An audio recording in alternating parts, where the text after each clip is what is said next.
Olá, pessoal. Boa tarde a todos. Obrigada pela presença de vocês no nosso call mensal. Me chamo Isabel Ramos, sou head da área comercial e faço parte do Comitê de Investimentos de Equities. Hoje teremos a presença do Duda, que vai abrir o nosso call para contar um pouco para vocês da notícia que já saiu, da nossa parceria com o Banco do Brasil na parte de crédito. Posteriormente, o Paulo Val, nosso economista-chefe, vai falar sobre o cenário macroeconômico aqui lá fora. O Petrônio Cansado, que é o nosso gestor de crédito privado, vai falar um pouco sobre o mercado de crédito e alguns produtos.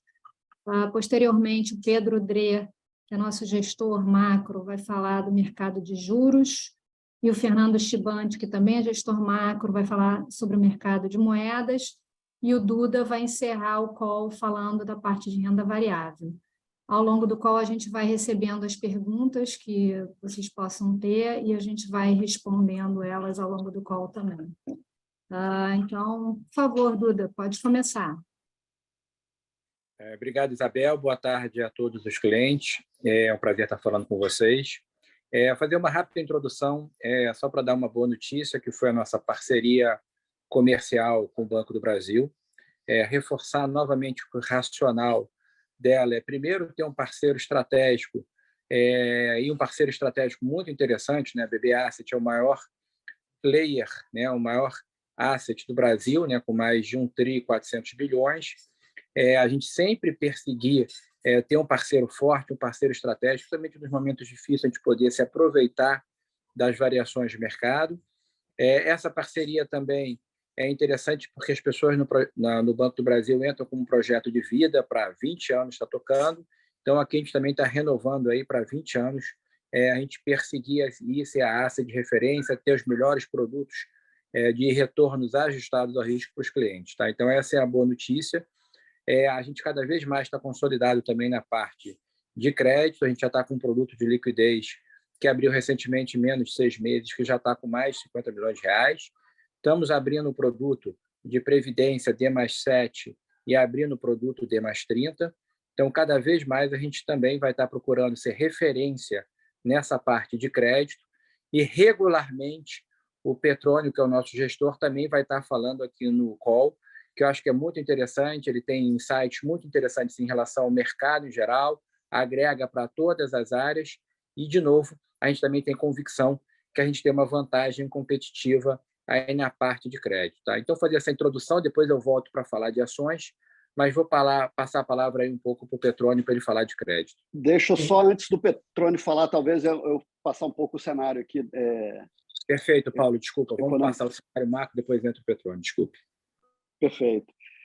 Bom, então deixa eu passar um pouco o pano de fundo, que aí depois, em função disso, o Petrônio e Pedro, o Chibante e o Duda falam do mercado, mas eu acho que a gente começa a entrar cada vez mais agora num cenário de economia global que talvez seja o cenário mais difícil para os policymakers, que é o cenário que você tem uma economia que começa a perder dinamismo, de forma cada vez mais clara. Então, vários indicadores apontando isso, mas com um comportamento distinto entre eles, principalmente os ligados o que a gente chama de soft data, que são mais ligados a sentimento, são dados mais qualitativos, mostrando uma desaceleração mais acentuada, e aí o destaque provavelmente são os PMIs, que são calculados para o mundo inteiro e mostram ali um desaquecimento mais claro. Na outra ponta, a gente tem os dados efetivos da economia, que mostram uma desaceleração, mas que ela não é tão marcada quanto nesses outros indicadores.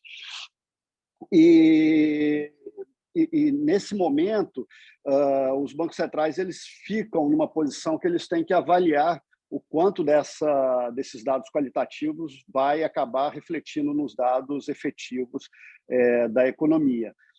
Até porque agora a gente continua tendo uma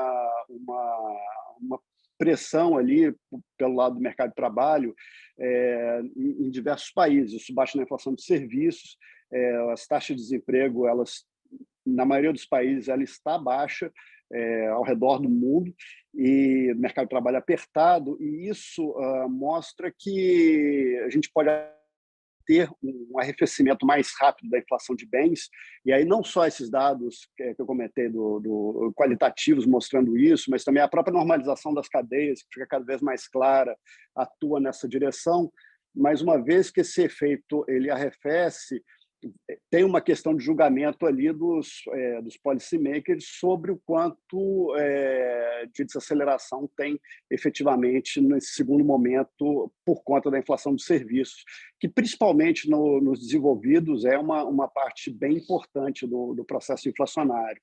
Então, se de um lado a gente tem uma economia global que ela tem mostrado sinais que ela se aproxima de uma entrada em recessão, por outro lado, ainda tem essa dúvida ali sobre qual é o horizonte necessário de um conjunto ali de política monetária mais apertado, por quanto tempo essa política precisa ficar para realmente gerar a desinflação que os bancos centrais desejam. Então, é um ambiente propício aos bancos centrais começarem a tatear um pouco melhor ali o que vai ser de fim de ciclo, avaliar um pouco o aperto monetário que já foi dado, avaliar um pouco o efeito disso em cima de atividade,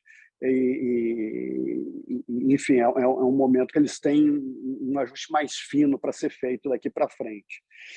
No caso do Brasil, eu diria que o nosso desafio aqui, além de todo esse cenário econômico, que no Brasil também, de certa forma, lembra muito isso, quer dizer, a gente tem uma inflação de bens que começa a desacelerar, a gente tem uma tendência agora da inflação acumulada em 12 meses de continuar num processo de queda até meados do ano que vem, aí depois ela vai subir, na nossa opinião, de forma marcada no segundo semestre do ano que vem, mas, ao mesmo tempo, a gente tem um mercado de trabalho que continua muito apertado, a gente tem uma taxa de desemprego que a gente não tem aí há 7 anos, o crescimento da ocupação continua acontecendo, o mercado de trabalho ele está ficando mais apertado, e tem toda essa discussão sobre a inflação de serviços também na nossa inflação doméstica, mas aqui a gente tem um desafio adicional, que é a mudança de governo e o que isso implica para a nossa política fiscal e parafiscal. E nesse sentido, uma discussão que a gente tem levantado já há algum tempo é que, independente de quem ganhasse a eleição, a política de crescimento zero de gasto era uma política que ia ter que ser reavaliada. E a gente está vendo isso nesses primeiros passos do novo governo. Tanto é que, apesar de nós nem termos ainda nome de ministros definidos, a gente já tem uma política, um andamento de uma proposta de emenda constitucional que basicamente busca excluir 2% do PIB de gastos do nosso teto de gasto. Então, é um impulso fiscal relevante. Claro, isso não vai ser aprovado na magnitude que foi proposta, mas tem um impulso fiscal ali sendo proposto, e isso acho que é uma diretriz que a gente vai observar nos próximos 4 anos. De novo, assim, é um ambiente que a gente vai ter um crescimento real de gastos como cenário base, e além do gasto fiscal, eu acho que também uma expectativa, até pelo discurso do presidente eleito, é que a gente tenha uma postura mais ativa, tanto dos bancos públicos, que vinham segurando o crédito direcionado e abrindo espaço para o mercado livre de crédito. Então, a gente tem provavelmente um aumento de concessões ali dos bancos públicos, mas também uma postura mais ativa no lado de investimentos de estatais. Então, a gente tem uma política que, além do fiscal, o parafiscal vai ser mais estimulativo. E, somando isso com esse ambiente mais difícil de convergência da inflação que a gente tem, a gente vê que o desafio do Banco Central para os próximos anos é um desafio relevante, e ele, para conseguir andar na direção dessas metas, ele vai ser muito mais conservador do que se considerava antes. Então, acho que é um ambiente ali de cautela, e de avaliação frequente ali pelo Banco Central por conta dessa visibilidade mais baixa que nós teremos aí no nosso horizonte relevante. Acho que esse é o pano de fundo que eu queria passar aqui e eu passo a palavra, então, para o Petrônio para continuar. Obrigado, Paulo. Obrigado, Duda, aí, pela introdução. Eu vou reforçar um pouquinho o ponto que o Duda comentou no início sobre a parceria com o Banco do Brasil, dado que o foco é muito em crédito, então eu acho que vale a pena explorar um pouquinho mais e, primeiramente, dizer que assim, é um motivo de muito orgulho aqui para o CAN como um todo, né, de ter fechado isso com o Banco do Brasil. Eles fizeram um processo bastante amplo para selecionar um primeiro parceiro, né, com o qual eles queriam trabalhar, uma gestora com foco em crédito e ter sido, vamos dizer, elencado e ter, de fato, sido o escolhido para iniciar essa parceria com o BD, eu acho que é motivo para todo mundo aqui de muito orgulho. Né? E do lado do crédito, ajuda muito. A gente já tinha todo um desenho, né? A gente trabalha junto há muito tempo, eu já conheço o Duda, já tem mais de 2 décadas, e todo o time aqui do CAN trabalha muito alinhado com os mesmos princípios há muito tempo, e tivemos um processo muito grande de desenhar o que seria o desenvolvimento da área de crédito no CAN voltado para cliente, né? O que seriam os melhores produtos e esse projeto de vida, como o Duda colocou, dos próximos 20 anos. Né? Mas não basta isso, né? Você tem que ter o desenho, tem que ter as pessoas corretas, você precisa, além disso, de substância, de matéria para isso acontecer. E matéria em crédito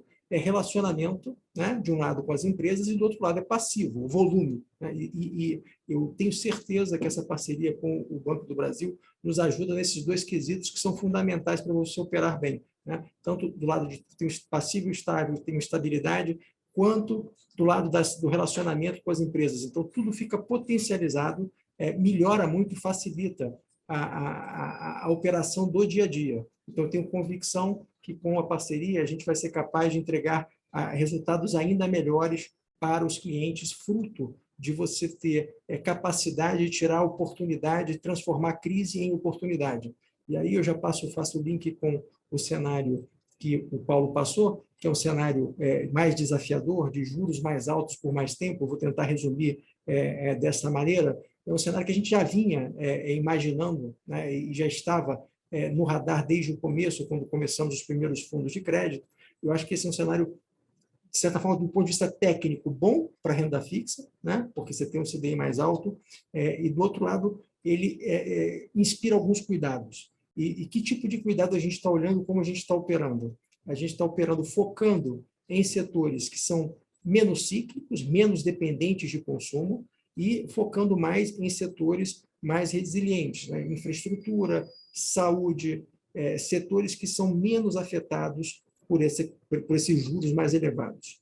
Do outro lado, né, a gente está focando em empresas de maior porte e empresas mais que a gente de risco mais baixo, né, os high grades, que estão mais defendidos também. E lembrando que no Brasil, acho que quem tem aqui, mesmo os mais novos, né, todo mundo viveu um período de juros mais baixo, mas viver com juros altos é algo que está dentro da história de todos nós, né? E as empresas maiores mais ainda. Então, todas sabem conviver um pouco nesse ambiente, não que seja um ambiente mais desejável para todos, mas eu acho que é um ambiente que dá para tirar alfa, tirar proveito, e eu vejo como, do ponto de vista técnico, uma boa alocação para esse cenário. Então, o que a gente está fazendo em todos os produtos, o Duda já mencionou, alguns que já estão em curso, outros que a gente está colocando em desenvolvimento, é tirar proveito do tamanho da parceria e deste cenário de juros mais altos para focar em boas operações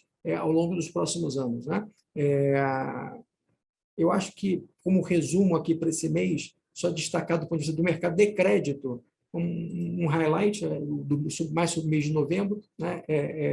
A gente continua tendo bastante fluxo para renda fixa, isso deixa o mercado mais defendido, por um lado, e, do outro lado, no mês de novembro, a gente teve um volume de emissões bem baixo. Né? Isso poderia provocar até um fechamento de spread, o que não aconteceu. Então, de um lado, eu vejo isso como disciplina por parte dos gestores como um todo, né? Que não estão simplesmente queimando caixa simplesmente para fazer investimento e estão esperando boas oportunidades, e, do outro lado, as pessoas também, com maturidade, observando atentamente os movimentos, vendo quais são as declarações novas, para se posicionar à luz desse cenário mais desafiador que o Paulo já colocou.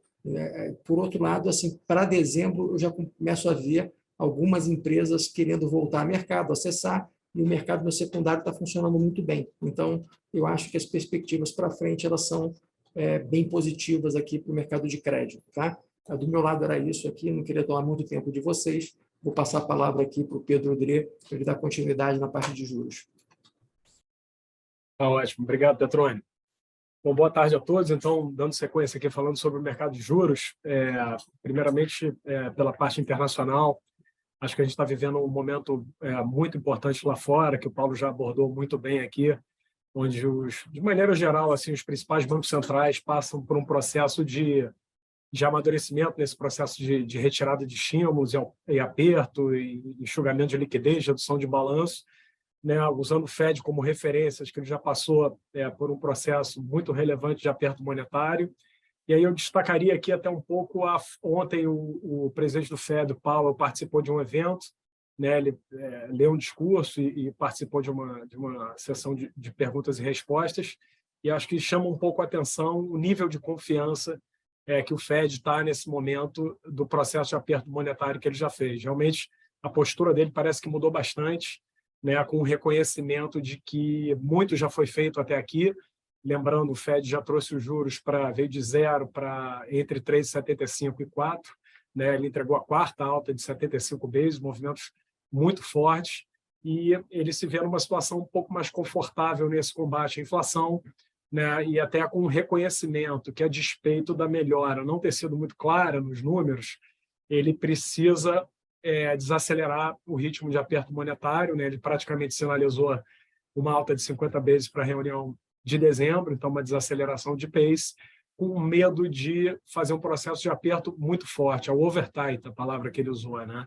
Então, acho que o Fed começa a olhar um pouco os efeitos defasados de política monetária, começa a levar isso em consideração, né, achando que já tem uma gordura, que muito já foi feito para trazer um alívio da inflação para frente. Né? Eu acho que essa postura do Fed, acho que se espalhou um pouco nos outros bancos centrais. A gente viu, de maneira geral, muitos BCs fazendo um reconhecimento de que muito já foi feito e que daqui para frente você tem que conduzir esse processo de retirada de estímulo ou aperto monetário de maneira mais suave. Né? E o mercado de ativos operou muito baseado nessa narrativa, né, de que o pico de juros está próximo. Né? A gente tem falado muito aqui que o mercado está sempre pendulando entre os dois extremos. De um lado, muita inflação, muito aumento de juros; do outro lado, né, o risco de recessão com ponto de inflexão dos juros. Então, eu acho que agora que os bancos centrais começam a se posicionar de uma maneira mais clara, eu acho que o mercado, que já tem uma propensão grande a comprar essa narrativa, acho que reagiu de maneira muito clara. A gente viu no mundo como um todo. O Brasil, mais uma vez, conseguiu se diferenciar muito do comportamento dos outros países, mas a gente viu no mundo desenvolvido e alguns emergentes um fechamento de juros muito expressivo, né, e um movimento pró-risco, né, um alívio das bolsas, né, e tudo mais, o dólar se enfraquecendo. O Schmandt vai comentar aí, mas a gente viu essa narrativa de pico de juros sendo muito determinante para o comportamento dos ativos. A maneira como a gente ajustou o nosso portfólio internacional aqui foi totalmente alinhada com essa visão. Então, a gente acha que esse jogo tomado em juros, que é o que a gente vem manifestando aqui há mais de 2 anos, né, com essa tese de que a inflação continua muito desafiadora, a gente reduziu o risco por achar que o cenário ficou um pouco mais turbulento, apesar de, como o Paulo falou aqui, a gente ainda acreditar que o trabalho para os bancos centrais ainda é desafiador. Eu acho que é um momento até mais difícil, porque eles têm que equilibrar uma inflação mais resiliente ainda, na parte de serviço, na parte subjacente. A inflação cheia, de fato, teve um arrefecimento assim, de maneira geral, mas a parte mais ligada à política monetária ainda está muito resistente. E os bancos centrais vão ter que conciliar isso, né, com uma atividade econômica mais fraca, que está muito anunciada aí pelos dados qualitativos, aí, como o Paulo já falou, os soft data, aí, PMIs, as pesquisas e tudo mais, sinalizando uma atividade mais fraca à frente, os bancos centrais então têm que equilibrar, né, continuar o combate à inflação, trazer as inflações de volta para a meta com uma atividade econômica mais fraca. Então, nessa direção de que os bancos centrais estão um pouco mais sensíveis à atividade econômica, tem toda a questão de instabilidade financeira que a gente citou aqui no nosso último call, essa nova variável entra na equação, então os bancos centrais estão um pouco mais cautelosos e em momentos como esse, acho que o mercado de juros, aquela grande tendência de alta, acho que fica um pouco menos clara, então, naturalmente, a gente reduziu um pouco o nosso risco internacional, a gente está mais concentrado em países desenvolvidos e optamos por manter um duration um pouco mais elevado, né, que a gente já tinha feito ali no mês de outubro, nessas primeiras sinalizações de bancos centrais mais doves, a gente jogou as posições tomadas para os vértices mais longos da curva, né, por conta dessa percepção de que movimentos bruscos de política monetária no curto prazo não devem acontecer nessa nova conjuntura de inflação cheia cedendo, atividade econômica, perspectivas um pouco mais fracas, a despeito da inflação subjacente ainda está muito forte. Tá? Então, é um cenário internacional ainda desafiador do ponto de vista de apetite a risco. A nossa visão não é muito nessa de que, se o juro parou de subir, a gente já tem que começar a discutir corte. Pelo contrário, a gente acredita que o quadro inflacionário ele é muito desafiador, então o nosso cenário é um cenário de manutenção de juros em patamares elevados por um período mais longo do que o mercado acredita e com risco também dos ciclos de política monetária se estenderem. Tá?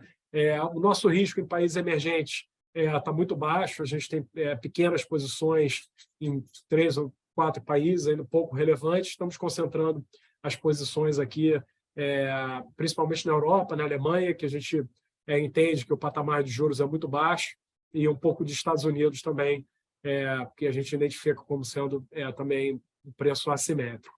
Eu acho que o destaque do mês realmente fica com o Brasil, Brasil que veio se descolando muito dos mercados lá fora, né? A gente viu uma alta performance do Brasil em agosto, setembro, outubro, o mercado de juros lá fora fazendo um movimento forte de abertura de taxa, o Brasil passando alheio a isso, olhando muito para uma dinâmica interna que era de manutenção da Selic por conta do Banco Central, né? Encerrou o ciclo de aperto monetário, isso andando junto com divulgações negativas de IPCA por 3 meses por conta das exonerações, né? O mercado rapidamente, com muita facilidade, criou a narrativa de que o próximo movimento seria de corte de juros. O mercado chegou a precificar, né, um ciclo de 400 vezes de corte de juros iniciando no início do ano que vem.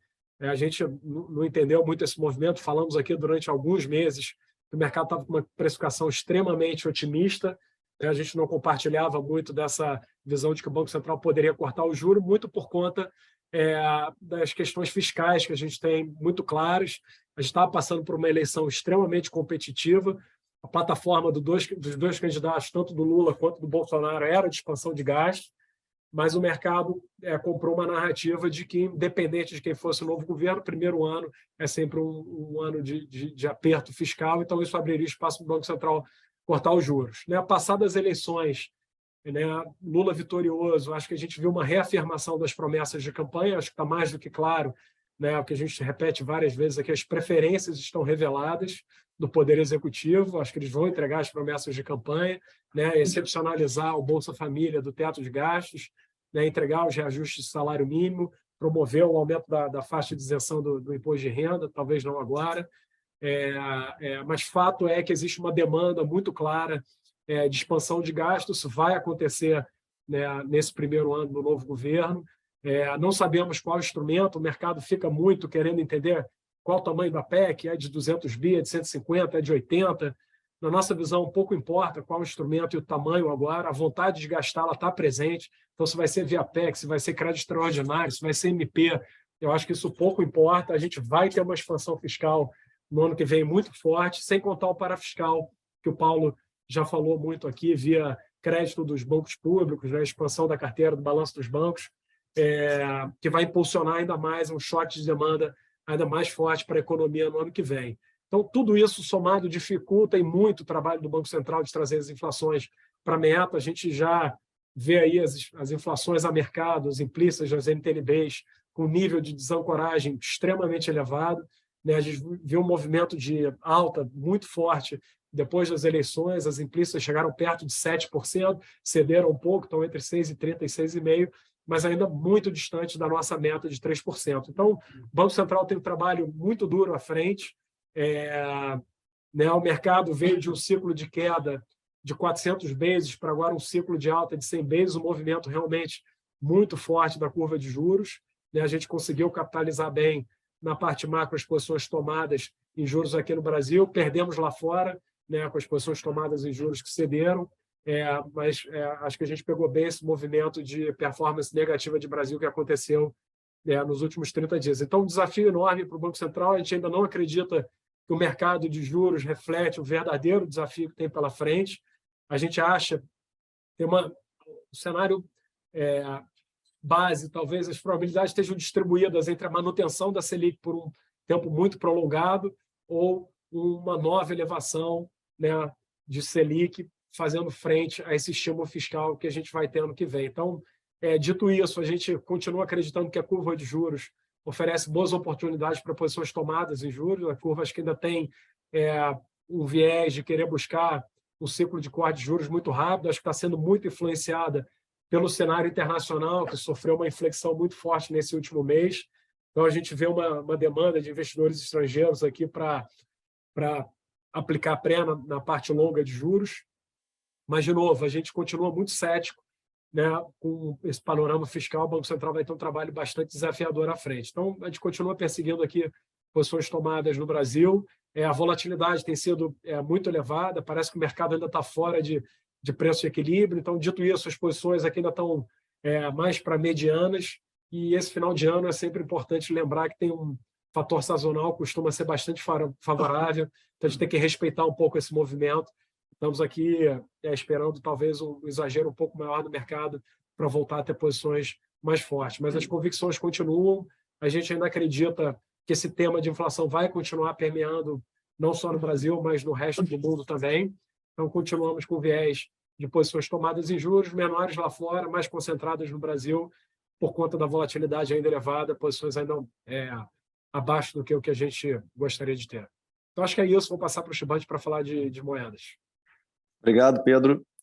Bom, dando sequência aqui na parte de câmbio, acho que foi um mês aí bastante de dólar, né, bastante fraco, né? O dólar apanhou basicamente contra todas as moedas, tirando, acho que com exceção do real, né? Então, foi um movimento muito forte, né? O dólar index sofreu quase 5% no mês. Foi um movimento, assim, em termos mensais, acho que foi o pior movimento nos últimos 12 anos. Acho que dava para se esperar que em algum momento aconteceria isso, né? Eu acho que a gente vinha num rally, o dólar vinha num rally muito forte, né? Desde a década de 80 que a gente não via um ano tão forte assim de dólar apreciando.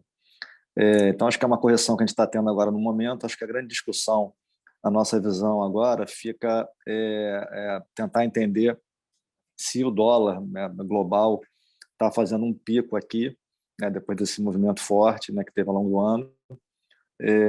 A gente acha que um dos principais fatores para ficar monitorando é justamente a divergência de política monetária, né, entre os blocos aí, e nesse sentido pode ser que o pior já tenha ficado para trás. Então, assim, ou seja, o gap entre o ritmo de subida de juros aí do Fed em relação aos principais B6 aí do mundo já pode estar diminuindo, né, a intensidade do ritmo. Então, assim, basicamente com isso, assim, em termos de posição, a gente optou por zerar o nosso short que a gente tinha no pound, né, na libra esterlina, e reduziu também um pouco a nossa venda no euro. Eu acho que especificamente aqui no caso do euro, a gente ainda acha que vale a pena estar insistindo um pouco mais na venda por alguns fatores. Eu acho que assim, essa redução no ritmo aí do Fed, né, e esses comentários aí que o Pedro já comentou do Powell e tal, realmente trouxeram um movimento um pouco mais forte no mercado, mas na nossa visão ainda não é suficiente suficiente para fazer uma reversão aí de tendência, especificamente no caso do euro. Acho que tem algumas questões, acho que sendo talvez a principal delas aí essa dependência que a gente já vem comentando aqui já há alguns meses aí, a dependência de energia, né, que é muito alta aí no bloco europeu, né, em comparação aos Estados Unidos, né, que já é autossuficiente. Então, acho que essa dependência atrapalha muito, né, as contas externas do bloco, como a gente também já comenta há algum tempo aqui. Foi bastante impressionante, né? O bloco, no começo do ano, você tinha um superávit na casa de 3%, né, de conta corrente, e agora a gente já opera, desde o meio do ano, que a gente já opera em déficit. Então, é uma das viradas mais impressionantes, mais rápidas aí, dos países dos blocos aí mais importantes. Acho que, além disso, tem um outro ponto também relevante, que é o carrego, né, que continua bastante positivo, né, a favor do dólar, né, contra o euro.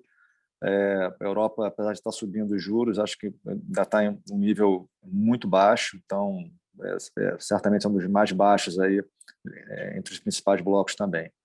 Então, acho que é isso, basicamente. Aqui, especificamente no Brasil, a gente vinha, né, operando com uma posição muito baixa, praticamente zerado, por conta das eleições.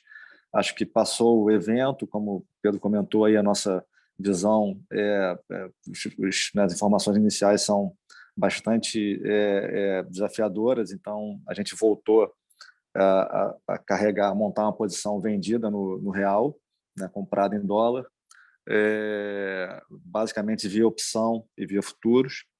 Acho que também um fator também que chama atenção para a gente né, você olha o nível, né, conta corrente no Brasil, que vem operando aí perto de 3% aí de déficit, então acho que dá de certa forma, dá algum conforto para a gente em relação ao nível, assim, acho que mostra que não tem a moeda não parece assim que tem um grande prêmio, assim, então dado que tem pela frente os desafios fiscais aí pela frente, acho que a gente volta a ter conforto em carregar posições nessa direção. Obviamente que, observando esse final de ano, como o Pedro comentou, tem uma sazonalidade aí, normalmente joga um pouco a favor aí de risco, de uma maneira geral, e em termos globais, assim, e o Brasil não fica fora dessa. Então, a gente está com posições médias aí, por conta desse evento, mas com a cabeça de estar construindo uma posição um pouco maior ao longo do tempo.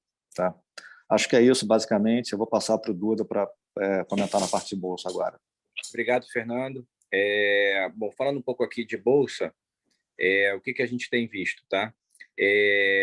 A gente aumentou os hedges durante o mês de novembro e trocamos, né? A gente tinha os hedges também mais concentrados no offshore e a gente trocou mais para os hedges no onshore, né? Hoje, no que você tem no Brasil, a carteira está girando em torno de 100% redeada e o beta da nossa carteira, por ter ativos de maior qualidade, ativos de menos volatilidade, ele é em torno de 0,80, tá? O que houve, né? Esse mês foi desafiador para o Brasil, a bolsa aqui caiu próximo de 3%, quando você teve uma reversão das quedas que vinham acontecendo lá fora e uma alta, né? Como já foi comentado aqui, você vieram alguns números de inflação um pouco melhores, algum nível de atividade um pouco menor, mas vamos falar de preferências reveladas, como foi comentado aqui no call, né? O FED está fazendo uma preferência revelada de tomar o risco de tentar que, pelo menos, essa recessão, se houver recessão, não seja muito dolorosa, mesmo que isso implique em ficar por mais tempo. Então, os mercados têm reagido positivamente e a gente diminui os hedges, apesar de que a gente se posiciona mais, principalmente em commodities lá fora. A gente tem vantagens comparativas porque tem empresas muito boas de commodities aqui no Brasil, mas algumas empresas lá fora a gente acredita que tem um valuation e umas características de vantagens comparativas ainda maiores do que o Brasil. Então, a gente se posiciona nisso que a gente tem efetivamente uma vantagem comparativa. E o setor financeiro, né, que a gente acredita que os juros ficarão mais altos por mais tempo. A gente até diminuiu um pouco nesse cenário que os juros americanos talvez fiquem abaixo de 5%, a taxa terminal, e também porque a gente tem conseguido ver outras oportunidades. O interessante é que o mercado, para quem é capaz de fazer gestão ativa como a gente, para quem procura gerar alfa seja mais protegido, né? Também é um mercado muito fértil, ou seja, você não precisa ter um mercado construtivo para gerar valor, né? Hoje, por exemplo, o retorno absoluto, o nosso maior fundo, o fundo mais líquido, ele tem atuado já com mais de 50% de exposição bruta, né? Comprado menos vendido de bolsa. As posições são mais ligadas a movimentos macro. Então, a gente tem mais ou menos, atualmente, estado 50% do risco mais no macro, 50% em equities. Tem sido muito equilibrado, tem diminuído a volatilidade. E eu acho que eu tenho convicção que nesse cenário mais desafiador à frente, tanto lá fora, mas principalmente aqui dentro também, vai ser um cenário fértil para gerar alfa, tá? E aqui dentro, a gente aumentou o hedge, né, também falando sobre preferências reveladas, como o nosso economista Paulo falou. A gente está tomando um risco muito grande, que a gente está escolhendo fazer uma expansão fiscal antes de dar qualquer credibilidade num arcabouço fiscal. Então, nós estamos efetivamente com um risco bastante grande, estão refletindo no mercado. Queria também tranquilizar nossos investidores que, do ponto de vista dos multimercados, a gente tem uma carteira que, se não houver queda de juros ano que vem, a carteira também performa bem. Então, acho que nunca foi nosso cenário base, dado o cenário macro, e a gente está preparado para esse desafio. E, do ponto de vista externo, também, né? A gente tem trabalhado com proteção e a gente, como a volatilidade lá fora também está bastante grande, a gente tem se aproveitado das exacerbações do mercado. Bom, vamos falar um pouco dos temas que a gente está perseguindo, que são os mesmos, mas tiveram alguns ajustes nesse mês, tá? O primeiro tema, que é o financeiro, a gente continua perseguindo lá fora. A gente vê bancos muito bons aí com próximo de book, bancos que têm ganhado o mercado, que têm se aproveitado da volatilidade, sendo bancos de investimento, sendo bancos comerciais americanos. Continua um cenário que bancos europeus estão em dificuldade, então a gente está fora de bancos europeus, mas alguns bancos americanos a gente gosta bastante nisso que a gente tem investido, tá? Outro tema, também trazendo aqui para o Brasil, o setor financeiro sofreu fortemente. Aqui, os bancos comerciais, por exemplo, sofreram. Tiveram também resultados bastante decepcionantes. Como a carteira nossa já espera um cenário desafiador macro, eu queria também enfatizar que a gente tem bastante confiança no sucesso, porque você pode pegar os melhores empresas de cada ativo e elas estão baratas. E, normalmente, como o Petrônio também comentou, essas empresas normalmente estão acostumadas a ambientes turbulentos de altos juros, tá? Então, a gente continua perseguindo. Então, talvez tenha tido um movimento técnico também bastante grande, que as pessoas diminuíram posições, vamos dizer assim, pessoas mais focadas no curto prazo, hedge funds. Então, preferências nossas como Itaú e BTG sofreram, mas a gente continua acreditando que são aqueles que vão performar melhor do que o mercado. A gente tem proteções dentro do próprio setor e acredita que o cenário mudou muito pouco em relação a elas, tá? É claro que num ambiente de estresse os bancos vão sofrer, mas vão sofrer muito menos do que consumo, que a gente continua bastante cauteloso, tá? Então, bancos continua sendo um setor que a gente tem perseguido, tá? O outro setor que a gente continua perseguido é commodities, e tem algumas empresas americanas de petróleo que a gente acha melhores, inclusive, opções do que aqui no Brasil, bem melhores do que o próprio índice, o S&P, que a gente tem procurado como proteção lá fora, e também empresas europeias ligadas a carvão, a cobre, também bastante favoráveis, né? É interessante que esse cenário de juros menos altos aí no curto prazo e uma retirada um pouco do cenário de Covid na China, de menos lockdowns, que também está se desenhando, favorecem as commodities, e particularmente a gente fez a alteração que a gente perseguia venda de empresas de minério. A gente, hoje em dia, não está mais vendido em minério, tá? A gente acha só que no Brasil as empresas de aços planos vai ter queda de preço, provavelmente. A gente acha que a gente está mais cauteloso. Então, comprado empresas de petróleo, comprado as empresas ligadas à energia na Europa. Aqui no Brasil, também temos empresas júniores, empresas que têm entregado bastante aí na parte de petróleo.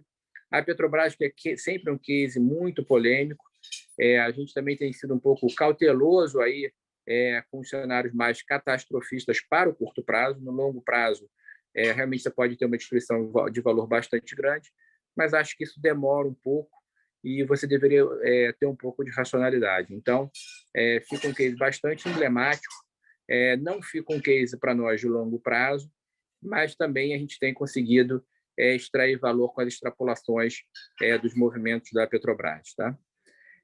A gente está muito preocupado com preços de proteínas globalmente e aqui no Brasil. Então, era um case que a gente também tem utilizado como hedge, continuamos utilizando. Tá? Esse case também extrapola para empresas de consumo mais alavancadas. Muitas empresas que, se os juros mantiverem nesse patamar no segundo semestre do ano que vem, terão uma destruição de valor, porque não estão gerando caixa já agora, vão ter uma queima de caixa e vão precisar se financiar a taxas bastante elevadas, até pelo nível de risco que apresentam. Tá? Então, também temos bastante cauteloso com essas empresas, e acho que elas podem sofrer bastante. Tá? Bom, outro tema aqui de utility, a gente tem concentrado que só no que há de mais qualidade e mais tangibilidade, e achamos até que gerou oportunidades. Então, a empresa como Equatorial continua sendo uma empresa que a gente tem perseguido e até aproveitado para aumentar a posição aqui no Brasil, mas nas outras empresas, até que talvez até tenham um case de turnaround um pouco mais à frente, ou outras empresas de utility que tenham menos triggers, que tenham menos taxa interna de retorno alta, que tenham menos gestão. De novo, né, gestão nesse ambiente de deterioração macro vai ser bastante importante. A gente está mais cauteloso. Tá? Indo para consumo, que também foi talvez tenha sido o setor que mais sofreu nessa percepção de risco fiscal maior no Brasil, a gente diminuiu as posições e aumentou, inclusive, o hedge em algumas posições.